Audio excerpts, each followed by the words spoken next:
Hello everybody, welcome back, and I am TheChornick, and today, ladies and gentlemen, we are going to talk about the Elder Scrolls 6 DLC. And I know you're sitting there being like, wait, Chornick, what? DLC? The game's not even in development yet. Why are you making theories about the game now? It's not going to come out in like 5-6 years. You know, why are you speculating the DLC? And well, ladies and gentlemen, this is a speculative video. I know the game's not going to come out for a while, but based upon the trends and the speculation, the rumors, and the leaks that we've received so far, I've kind of wanted to theorize what the DLC will be, you know, just in case if 5 years from now someone watches this video and they see that perhaps, like, I was already speculating the possible DLC, what it would be from back then, you know, I think that would be pretty cool. So I just kind of want to release this video now and speculate what the DLC will kind of be like for the Elder Scrolls 6. Now, obviously there's no concrete evidence saying that this is going to be the DLC or that this is going to be the location of the Elder Scrolls. You know, we have no concrete evidence of pretty much anything because the game's not in development yet. You know, Bethesda outright said that. You know, it's not going to come out for another 6 or 7 years, you know. So, but ladies and gentlemen, we have leaks and we have rumors. Now, Valenwood is the most speculative. It is the most likely. Based upon the Greenheart leaks, I will post the link to the Greenheart leaks in the description below so that you guys could go check that out. But the thing we're going to talk about today is the DLC. Now, based upon the trends from the previous games, Skyrim and Oblivion is what I'm mainly going to talk about. We're going to speculate what the DLC is going to be in for the Elder Scrolls 6. We're also going to look at the plot and how that's going to connect. I know not too much of the DLC really connect with the main plot of each game. You know, we have Shivering Isles didn't really match with the Oblivion crisis too much, besides the whole Daedra thing. And then obviously, you know, the Dawn Guard didn't really have much to do. Vampires didn't really have much to do with dragons. So, but they do have the Elder Scrolls within that. So it does relate in some way, shape, and form.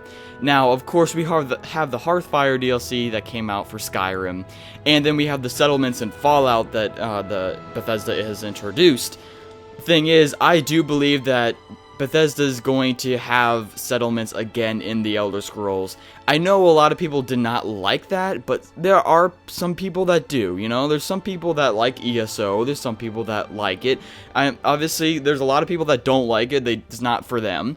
But there are people that do like it, so Bethesda is going to implement it in the next game.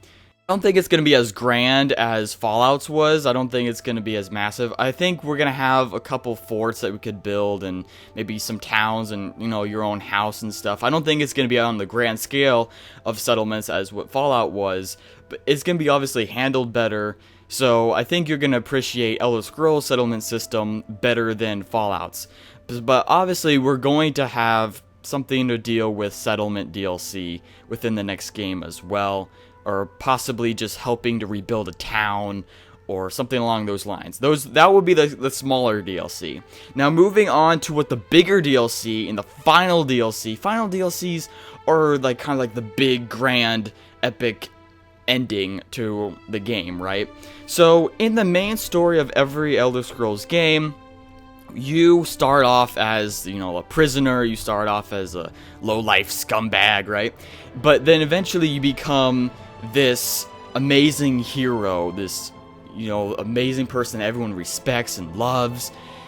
And so basically the DLCs make you even more so that. They make you even more respected. You go to other regions and people still don't know who you are. They hear rumors about you being the Dragonborn. They hear you being the champion of Cyrodiil and stuff, but they really don't know you yet. And you basically make yourself even more popular, even grander than before, by going to these new areas and completing their missions, and you become even more powerful, right? And that's what the purpose of these DLCs are going for. Now, remember that the DLC never really relies on the main story of the game. Especially if you think about the Dragonborn DLC or the Dawn Guard DLC, you know, vampires have nothing really to do with the dragons, right? In that the Dragonborn, in terms of the first Dragonborn, had nothing to do with Alduin or the Civil War. That was, these DLC characters, that's not their problem, you know? Alduin is not their problem.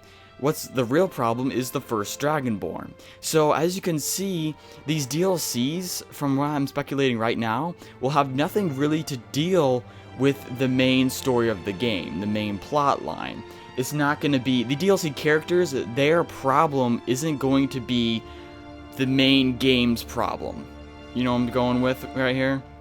So, but it could relate in a sense, still, you know, because we have the Dragonborn, the first Dragonborn, it still relates in a way, and people may start, you know about it, or obviously the DLC may not start until you reach a certain point in the main game, such as with the, you know, the Dragonborn DLC, where you have to actually be known as the Dragonborn in order for the cultists to start showing up and for you to start knowing that there's the first Dragonborn. So, obviously, it's going to relate to each other in certain ways, but it's not going to rely on the main game. The DLC isn't, the whole plot, their problem is not going to be the main game's problem. You get what I'm saying? So, going off of that, the province, and I really think that because of Far Harbor, you know, obviously, their main problem wasn't the Institute, right? It was kind of the Children of Adam. But you still had the ability and the connections where you could affect the way you handled the synth population, whether you were with the Institute or not. You could go there and stop the synths, you know, and reclaim them or kill them with the Brotherhood and all that. So, technically, they still relate in certain aspects, but they don't necessarily rely on each other. You could do the DLC individually. So, if the next game had a province DLC, it would have kind of a similar problem, but not really. It wouldn't be the same problem as the main story. And the main story, from if guys who've watched my videos know, is that I think it's going to be mainly participating in the Second Great War. It's going to be the Aldmeri Dominion versus the Empire, or it's going to be, say, the Bosmer revolting against the Thalmor rulers and all that. So the area is going to be destroyed, and it's going to really have nothing to do with the DLC. The DLC, to me, is just going to be a whole nother quest line where they're going to make references back to the main game, but it's not going to affect it too much in terms of the problem is not going to be the absolute main problem. The main enemy isn't going to relate too much to the main enemy in the game, in the main part of the game. So, the first DLC, I think, the first massive one, is going to be a province, and if, say, the main game is Valenwood, I think Bethesda, with getting bigger and, you know, bigger DLCs, especially with Far Harbor, as we saw, I don't think it's going to be too much of a stretch to even go beyond that and to hit, say, an entire province as a DLC. So if, say, they have Valenwood and elsewhere, perhaps the province DLC is going to be Somerset Isles. Or, say, if it's going to be Somerset and Valenwood, it will be elsewhere, would be the other province. Or perhaps if it's the entire Aldmeri Dominion in its entirety, perhaps the province would be Blackmarsh / Argonia, whatever you wish to call it, right? Perhaps that would be the DLC, because Argonia doesn't really have too much story to go on with it, right? So, based upon that, we could have, say, Hammerfell and High Rock, and then have Somerset Isles be the province DLC, you know? Any possibility going on there. So, in regards to big DLC, I think a province is very, very likely. Having an entire province as a DLC is very, very likely. Now, in regards to the final DLC, and this is going to be my final speculative thing going on here, so the Second Great War, I believe, is going to be the main plot line. I believe that at the end of the main plot, you unite Tamriel. So you defeat the Aldmeri Dominion, or you defeat the Empire, and you unite Tamriel just like how Talos did, you know, just how Tiber Septim, right? So, to be honest, I think, because since we already had a DLC where you kind of became a Daedra Prince, another one was you became the most powerful mortal being in existence, you know, you became the most powerful Dragonborn, you know, you're half immortal, half mortal, all that good stuff.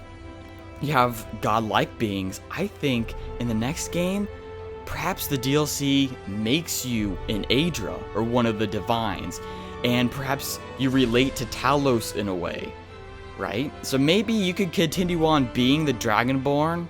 I'm not too sure about that, but obviously you have to start off as a, low life, not have a really big name for yourself, but you could eventually become someone very, very important. You could eventually become the Emperor, which I think is the second best thing, become the ruler of Tamriel. Either that, in that DLC, or that you could become an Aedra. Maybe just because the Aedra raised Talos up into the sky and made him a god, right? That's how the rumors and religion goes, is that they believed he was so awesome that he united all of Tamriel. He did what the Aedra wanted, that they rewarded him with making him a divine. Maybe they'll do the same to you as well. So, since we became a Daedra, speculatively became the most powerful mortal in existence, so we have a mortal Daedra, what's another great thing that we could become even more powerful than ever before? And that would be an Aedra, right? That would be becoming like Talos in a sense. So, or perhaps maybe we have become the king or ruler of Tamriel, which never happened before. So, those are possible ideas for how the Elder Scrolls 6 can end, how Tamriel can end. You unite Tamriel in your own vision, whether that's with the Aldmeri Dominion or with the Empire, and then, after that, you become, say, a god or whatever.